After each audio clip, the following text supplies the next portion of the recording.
I once had someone that had hearing aids, and they were having hearing problems, obviously, and it started quite early on in life. And we got chatting, and the root cause event was what came to mind was being in his room upstairs, turning the music up to drown out the parents shouting at each other downstairs. Okay. So we used Mind Detox to resolve that memory, and he got peace with that memory. And guess what? Didn't need his hearing aids anymore. But here's the amazing thing. I then see him a year later, and he's got his hearing aids back again. And I said, dude, what happened? He went, to be honest, didn't want to hear the wife. True story. True story.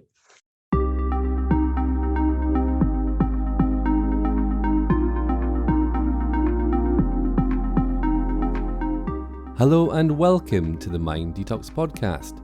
I'm your host, Sandy Newbigging. For today's episode, I'm sharing an extract from one of my recent online club meetings, which you can join at minddetox.club. If you or anyone you care about has a physical issue, but you don't know why, then I think you're going to find today's episode super helpful. I talk about the undercover mind-body connection causes of physical conditions, and share a series of questions that you can ask to tune in and understand the many meaningful messages coming from your body via the health conditions it creates. I also cover what I've found to be the most common causes of issues relating to the organs of the body, along with 25 different body parts. Stay tuned to learn empowering insights on the symbolic nature of the mind-body connection, and to answer the question, what is my body trying to tell me?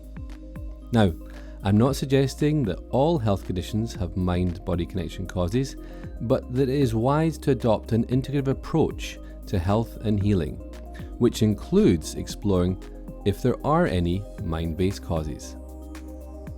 And if after listening you want to discover any possible mind-body connection causes of any health conditions that you're dealing with, then check out my website minddetox.com to book some one-to-one sessions with me.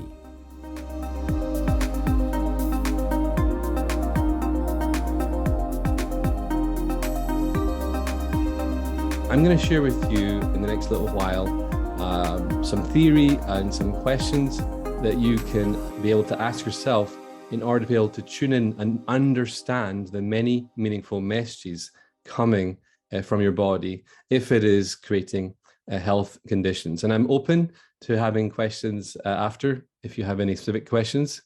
But that's what I thought I'd do tonight. Is that okay? That sound okay? Would you like to get more information on being able to tune in and know what your body's trying to tell you? So what is my body trying to tell me? As you know, the body is is a great indicator, giving us real-time feedback around the degree of balance and harmony that is existing within all the systems of the body. And if we know how to interpret what the body's trying to tell us, we can either do preventative medicine, or we can actually be able to use the body as an ally, use the body as a friend, recognize that when health conditions happen, it's not the body punishing you or anything, although it can feel like that, especially if there's pain or things like that going on, but to be able to really tune in and go, what is my body trying to tell me? You know, a lot of people ask the question, why am I sick? And we ask the same words, but with a very different intention. Why am I sick? Why is my body doing this? No, why is my body doing this? Same question, different intent. One intent comes from a recognition that the mind and body are connected, that my body is always adapting to survive, and it's never doing anything intentionally to try just to mess with your day or to cause you pain or suffering, any of that sort of stuff. The prime objective of the body is to survive. And I really want you to hear that, because if you really get your head around the fact that it's not here to self-combust or have an autoimmune condition or whatever, it's actually here to adapt and survive, then naturally you asked either the same questions with a better intent or just completely different questions. So the body is highly symbolic in the nature of its health conditions, and it usually presents health conditions in areas of the body that perform certain functions. And without needing to be a doctor, you can understand the purpose and function of the particular body part, for example. Then you're able to go in and go, okay, so if my neck, for example, if the purpose and function of that is for having different viewpoints, and I've got this pain happening in my neck, then what's been a pain in my neck the last few days? or be more specific, who has been a pain in my neck the last few days? What have I been saying to myself that has been a harsh opinion recently? Or what kind of opinions moving around in my world am I resistant to? Am I in conflict with? And so that's just a very quick off-the-cuff example, and we'll go into a lot more detail today of when you recognize the purpose and function of a body part, you're able to then go in and ask very specific questions that can help you very quickly get to the potential mind-body-life connection cause. So as a result, we're less interested in what's like the symptoms per se. We're much more interested in why and where are these symptoms occurring. All right. Now, what we often find is that anytime we have a health condition, it's reflecting something in our mind, emotions, or life. Okay. Now, if you think about it, if something's been going on in our mind for a while, the mind and our thoughts are generally the unmanifest. They're non-physical, or they're one of the most non-physical aspects of us. Let's put it that way. And our thoughts, if they warrant emotion, then the thoughts make the first journey from the unmanifest, non-physical into the physical. And with that first step is usually with an emotion. And that's where the neuropeptides are released into the bloodstream. And there's now a chemical that you can actually track and find if there's emotions going on. And so that's more physical because you can literally potentially see it under a microscope or whatever, where it's harder to see a thought necessarily. And then if we consistently don't listen to the thoughts, and then we don't listen to we suppress or ignore the emotions, then eventually it can become some kind of physical level. But it doesn't usually start physical. There's usually some warning signs, some red flags before it gets to that level. But maybe we just haven't learned to tune into it, or we were trained to not tune into our things that are going on for us. And so for me, it's really interesting to see that there's usually been some warning signs. I remember working with a lady who had knee problems, and when we started exploring it, she kind of explored that, it felt like she couldn't support herself anymore. And when I asked her, where in your life have you been feeling that way? She was like, oh my God, I was feeling and worrying about whether I can support myself in my older age. I was worrying about being able to support myself for a few weeks before the health condition started. All right. And that's really key. Whenever you have a health condition, you want to immediately look at like what was happening immediately prior. Okay. Before you start necessarily looking into your early life stuff, which you can do with Mind Detox, you can start by just looking what's been going on. When it comes to the stages of, some people call it illness or sickness or whatever, there's usually some kind of start, and then we're going to phase one. Phase one, we usually don't have any symptoms. We usually, they're suppressed. We're usually kind of in a bit of conscious or unconscious tension or stress, or just trying to manage things or whatever. And then there's some kind of resolution.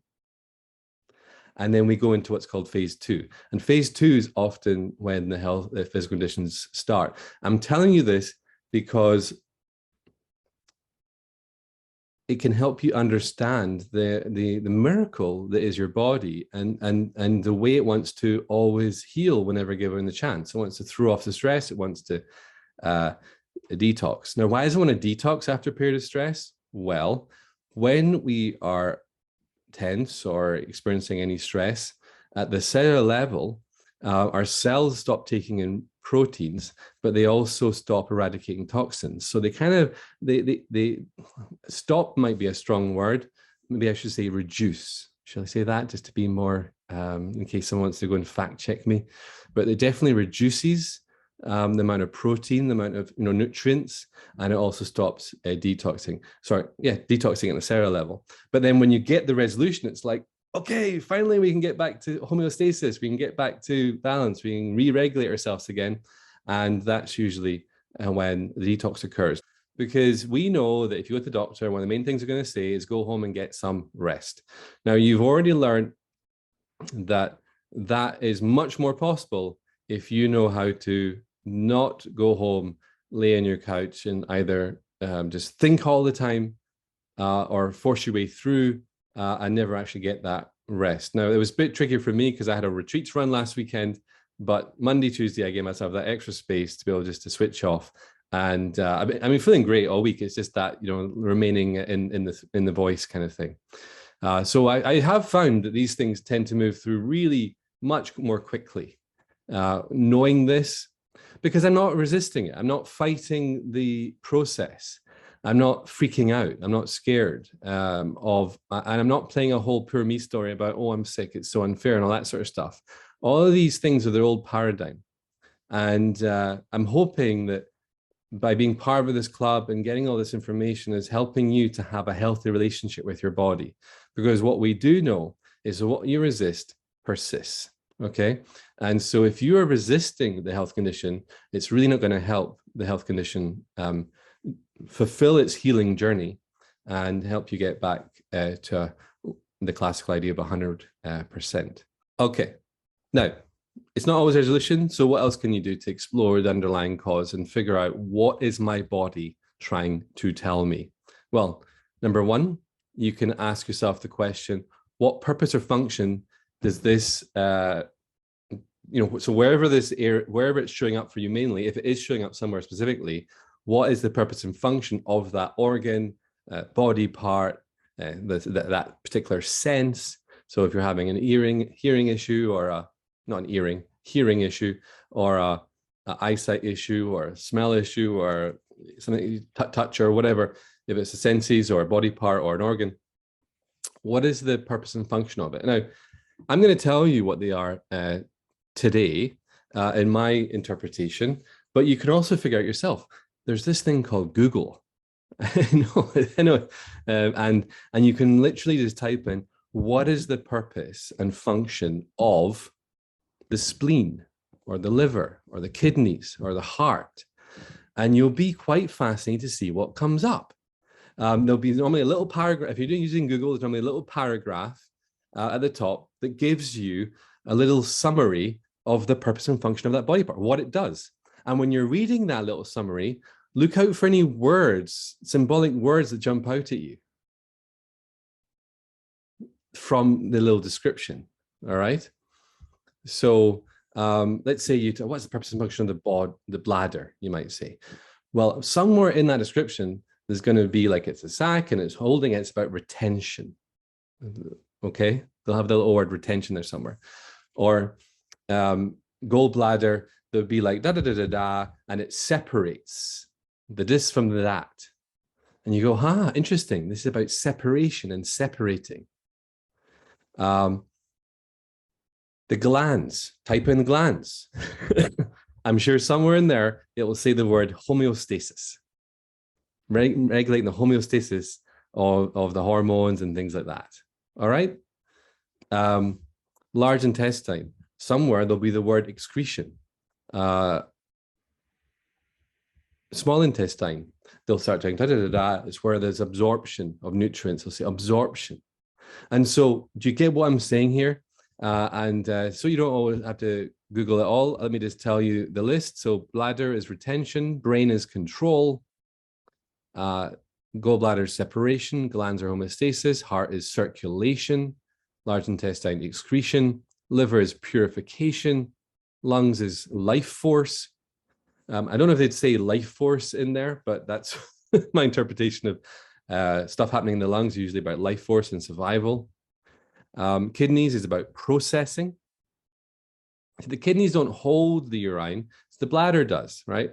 So they're more about processing, and the bladder is more about, it's where it gets held. Okay, so if there's a bladder infection, it can be different to kidney causes. Do you see that? That's why you can get very specific very quickly if you know what we're talking about here. Pancreas, we've got sweetness. Skin is protection. Small intestine is absorption. Spleen is filtration, and stomach is digestion. Okay, so again, from that word, you would say, so where in my life have I been lacking sweetness? Where in my life have I been finding it hard to digest something, some information? Where in my life have I been finding it hard to process, feel overwhelmed or whatever? Where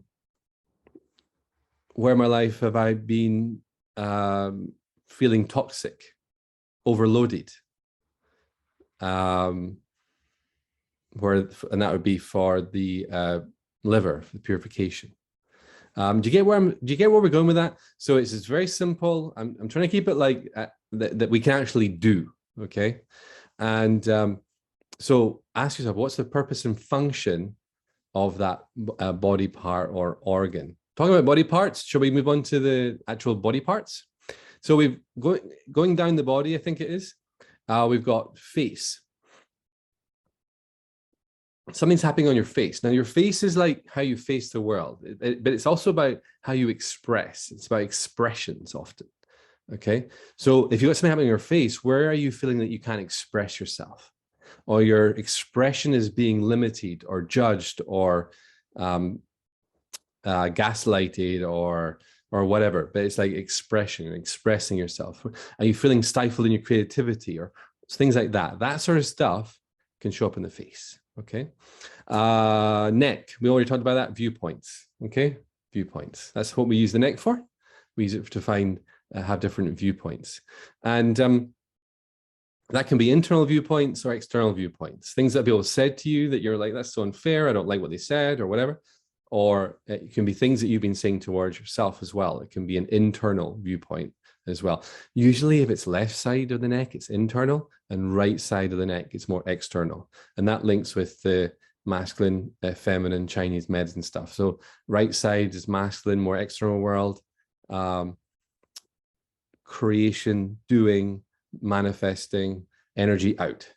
Whereas left side is more feminine, which is more about receiving and stillness and being and sense of self and receiving. Okay. And that happens for anything. So if it's a left lung or a right lung or a left kidney or a right kidney or whatever, you can explore it from the Chinese medicine perspective as well. Shoulders, lifting and carrying. So you've got any shoulder pain? Like what have I been unconsciously feeling burdened by, that I'm feeling like I'm carrying like a weight? Is it family responsibilities, financial responsibilities? What's feeling heavy that you're having to carry? Chest is about expansion. Okay. So where in your life have you been feeling restricted? Unable to really breathe? Where in your life have you been feeling closed off? Or feeling the need to close off or close down or shut down? So like that. Ribs, protection, which is pretty cool. And also life force, because they are being used when it comes to the lungs and breathing. So there's a connection there. But protection. All right. What else? Upper back, carrying, middle back, connection, lower back, support. All right. Middle back can also be like under attack from a hidden source, unseen source, a source out of sight. Okay. But it's connection as well, because that's where a lot of the nerves go in from the spinal cord, spine, column, cord, blah, blah, and they connect to all the organs. All right. So there's lots of connection going on at that part of the spine, middle back. And I had a back issue there for years, and I felt disconnected. Felt lonely, isolated, disconnected. And felt like literally there was a band around here, and I could never sit and meditate like I wanted to, like a good old meditator, spiritual person. Because after a few minutes, I just feel like I was being pulled over with this pain across my middle back, which I thought, so glad I healed that. Arms, what do you do with arms? You use arms for embracing or repelling. So you either use if it's inner arm, it's more likely going to be embracing and pulling things towards you, or feeling that you can't get close, or whatever. And the outer arm is more for pushing away. Okay, and getting rid of. Is this interesting? Do you like this sort of explanation? Is it useful? With some thumbs up. Cool. What else we got? Elbows, about change. So feeling stifled in change, feeling stuck, feeling unable to change, feeling forced to change. Any conflicts around change is what you're exploring. Hands are about holding and grasping. So the things that were taken away from you that you couldn't keep a hold of. I know some people that get arthritis in their hands when the kids leave the house. But it's really just arthritis because you're getting old. Or is it just coincidence that you happen to be aging at the same time as your children leave? My mum got it when she lost a job, lost a business that she was running, or she had to close it down. And that's when her stuff kicked in. And a couple other personal things as well I'm not going to share about, but it was about loss and not being able to do what you wanted to do in certain areas. Fingers are about touch. So what are you feeling out of touch from, or you can't get a connection with? Hips are about progress. So a lot of people with hip problems are feeling restricted, stuck. They can't move forward. They're feeling like they're not able to make progress in certain areas of their life. There might be a project or a bigger aspect of, when it comes to aging, and they're not feeling like able to make the same progress as they used to. And they're retiring or whatever. And so hobbies are great for that sort of thing if you're getting older, to make sure you still feel like you're making progress in different things. It can really help those hips. The glutes are about action. The groin's about movement, legs standing and kicking. Thighs relocating, knees are about stability, support, and protection. So the knees are quite multifaceted. If you think about if someone was to jump out at you from around a corner, your actually knees would tense. Okay, that's protection side of things. But the knees are also a very obvious part of our support. And if we can't feel, and that, like that woman I was talking about earlier, she was questioning whether she could support herself. Then her knees got sore, and she was literally walking with a stick until we did a session. Thighs, knees, hamstrings, extending or stability within movement. So that's the hamstrings are actually being able to be stable within the movement and of life within action. Shins are shock absorbers. So where have I experienced a shock that I don't feel I could handle? Where was I overwhelmed by a shock? What shock am I holding on to that I could do with releasing? Because if the shock is stuck, then the shins can stop being able to absorb. Like the coil, the spring gets harder. Again, the body's adapting to survive. It's becoming stronger to be able to withstand future shocks. However, easier just to let go of the past shock. Calves, they engage when you commit to your next step. So calves are about commitment. Ankles, spring. So again, similar to the shock absorbers, if you're feeling like pressed down, held back, or just lacking a spring in your step, lacking joy, feeling a bit depressed and heavy, then that you can ankle stuff. And I find it interesting, with a lot of these things, people say, well, I had an accident and I broke my X, like my ankle or whatever. Yes, the accident might have been the tipping point, but my question is, why was it weak to become broken? Because I bet all of you here at some point in your life have gone over in your ankle and just kind of walked it off, right? You just kind of went, oh, that wasn't very nice, but you kind of check and it's fine. And you just walk. Hands up if you've ever done that. You've gone over your ankle and you actually, you walked it off. Maybe another time in your life, or someone you know might have gone over their ankle and they broke their ankle. And they'll blame the accent for it. Feet is grounded, feeling ungrounded, unable to find your feet, unable to find stability in a safe, your own ground, your own territory. And toes are about balance. Toes are about balance. All right. So that's the body parts. Do you like that? So I'm covering that a lot at the moment because it's really drilling home this whole purpose and function. Okay. Purpose and function of these things. That's where a lot of these directories, you can really see that theory in these directories. And the cool thing about it is I hear a lot that they're very accurate. When you do actually have something happening in an organ or a body part, and then you check the directory, you're like, yep, that makes a lot of sense. And I've got a couple people nodding at the top of my screen. So, okay, moving on. Another question you can ask yourself to find out the answer to the question of what is my body trying to tell me is, what is happening within my body? What is I actually doing?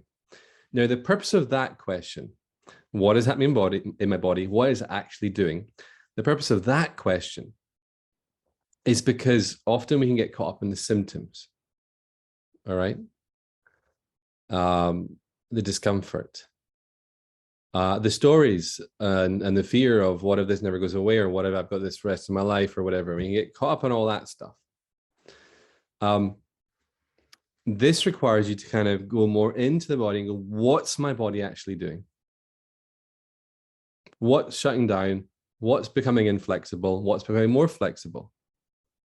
For example, osteoporosis, where the brittle bones, the bones are actually becoming more flexible.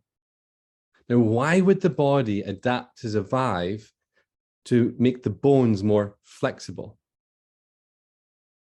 Well, it might to do that if the mind that's linked with these bones has got some really strict rules, if they've got rigid thinking, if they're very like, whatever this is, I can't describe, I don't have an adjective right now, but if they lack the fluidity and the flexibility, if they're super controlling,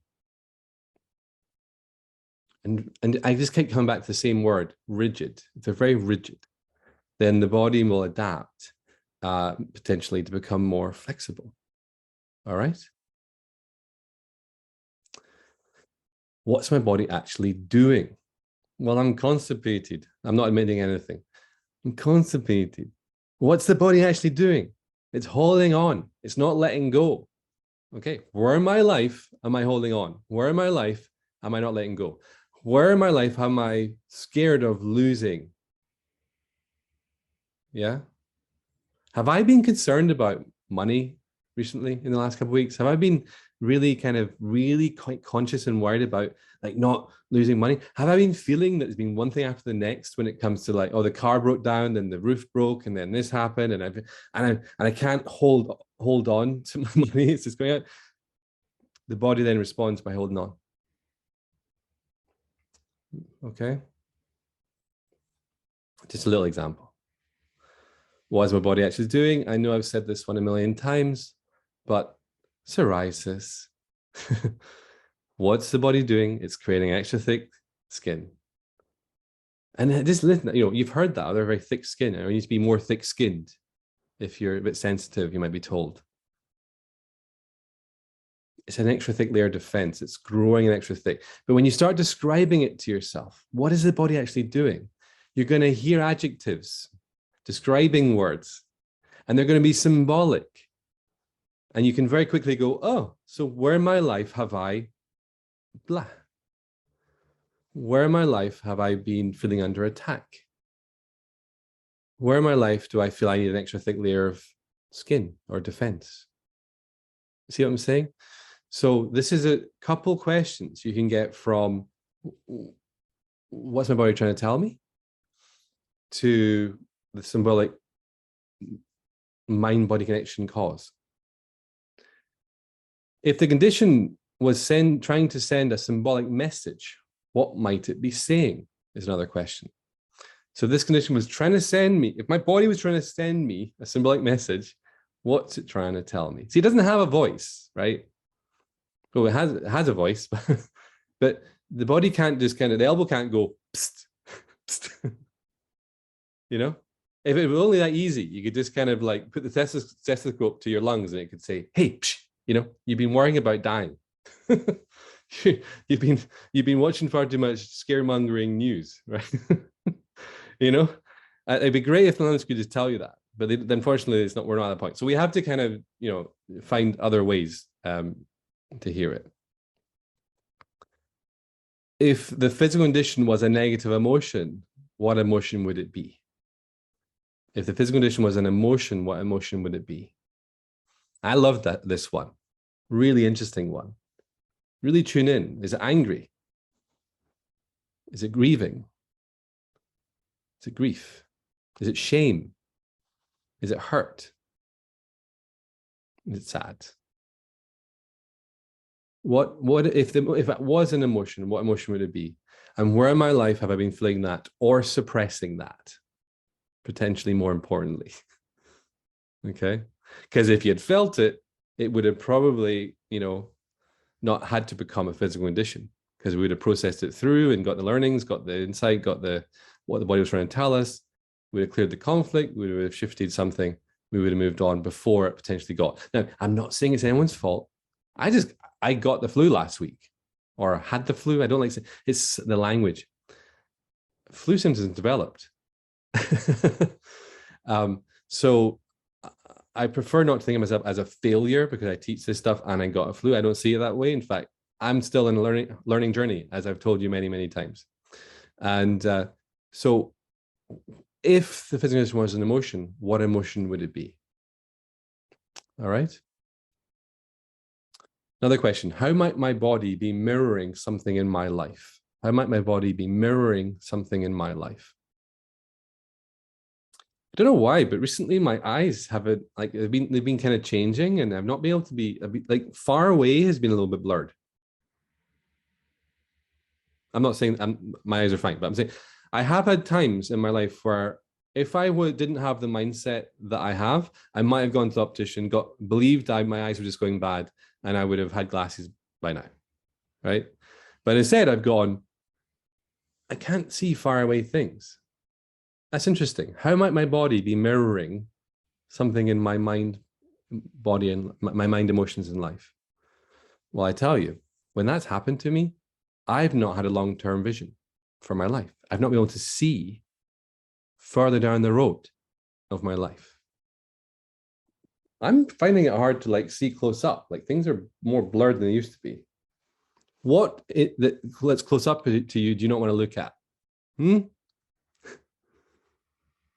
What in your pretty close proximity do you not want to look at? And is it possible that your body's adapting to survive? I once had someone that had hearing aids, and they were having hearing problems, obviously. And it started quite early on in life. And we got chatting, and the root cause event was, what came to mind was being in his room upstairs, turning the music up to drown out the parents shouting at each other downstairs. Okay. So we used Mind Detox to resolve that memory, and he got peace with that memory. And guess what? Didn't need his hearing aids anymore. But here's the amazing thing. I then see him a year later, and he's got his hearing aids back again. And I said, dude, what happened? He went, to be honest, didn't want to hear the wife. True story. True story. It was serving him to keep the hearing problem. So there you go. But isn't that interesting? I think it's interesting. Another question. Now this is a cool question. I like this question. How does it feel to be living with this problem? It's kind of a double a double question in one. How does it feel to be living with this problem? And where in my life have I felt a similar way to how the health condition makes me feel? So what does it feel like to be living with this health condition or these symptoms is the question, okay? Now, this is a really empowering question because this is where you can start not needing to rely on Google or directories or any of that, and you can figure out yourself.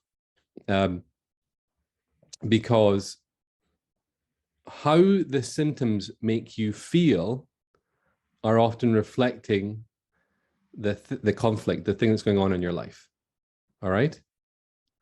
So let's say someone's got a headache and you go, so how is it like living with this headache? And I've had these answers from clients. They say, I feel like I'm under attack. I can't get away from this pain.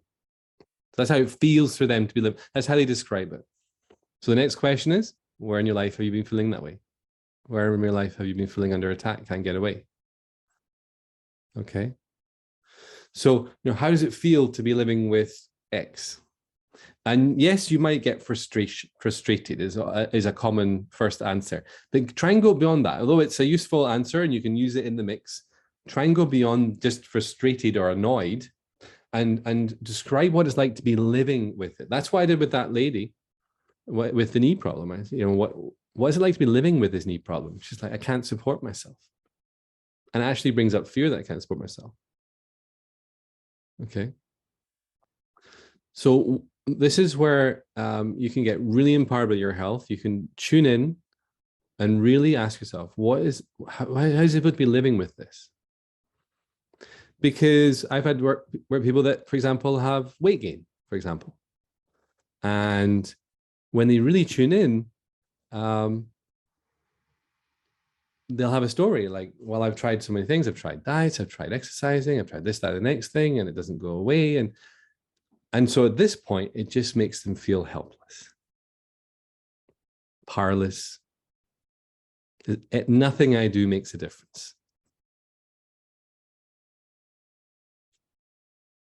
Where in your life have you been feeling that way? Where in your life have you felt that way? It doesn't need to be like in the last couple of weeks. It can be anything, let anything come to mind. But I promise you, there's a really high chance that whatever comes to mind is going to be a root cause event, a significant emotional event, which remains unresolved, that is fueling that sense of helplessness, powerlessness. Nothing I do makes a difference. Okay. And when you resolve it there,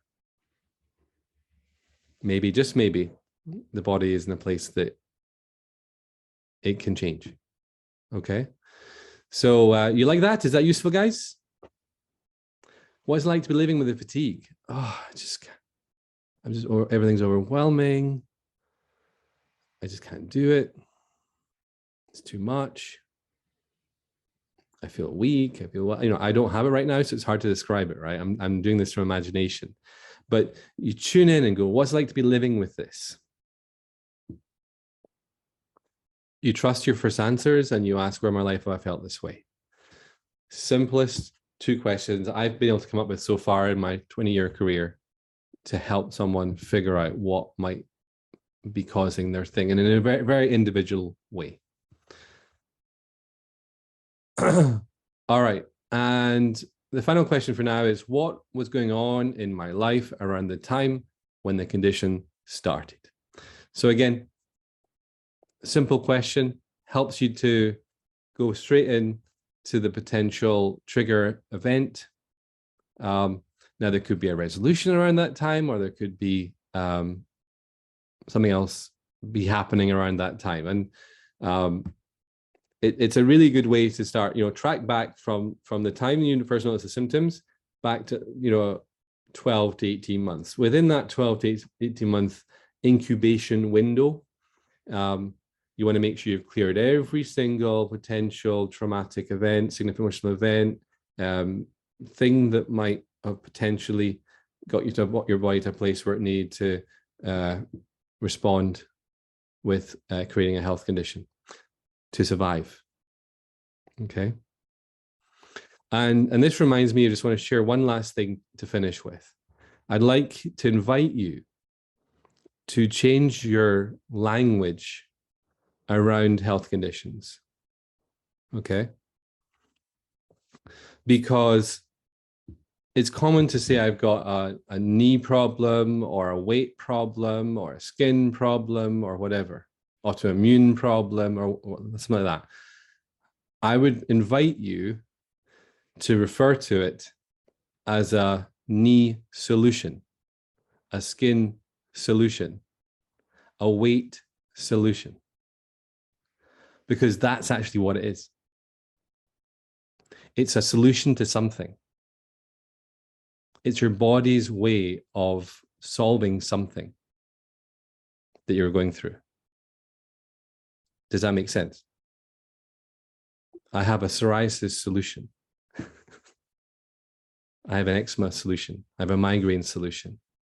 And when you start using that wording, can you see the potential and the different mindset and the different neurons and that fire up because you're calling it a solution? A solution to what?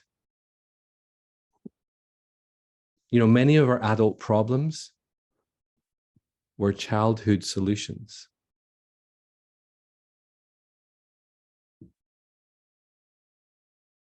And many of our health conditions are physical solutions.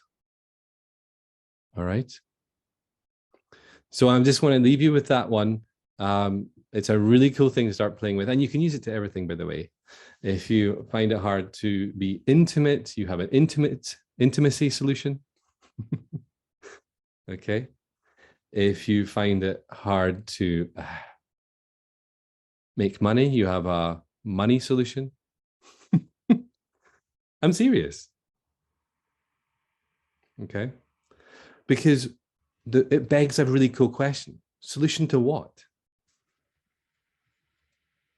Why would it be a solution to not earn money, to make money, to have money? Why would it be a solution to not have intimacy and connection? You see what I'm saying? So you have an eyesight solution. You have a constipation solution. No, maybe you don't, but I don't want to, you know what I'm saying. But they're solutions. And when you just reframe it in this way, it changes what we do up here, which opens us up to asking better questions. And what I've tried to convey with you tonight is not only the symbolic nature of the mind-body connection, but the importance of asking either the same questions better or just completely different questions. The better the questions, the better the answers that you're going to find. All right. So thank you so much for your attention. Hope you found that interesting and useful. My goal was to go deeper into the body cam and answer the question, what is my body trying to tell me? And it's very empowering. And remember, your body is not against you, it's on your side, it's adapting to survive. And whatever is happening is a solution to something.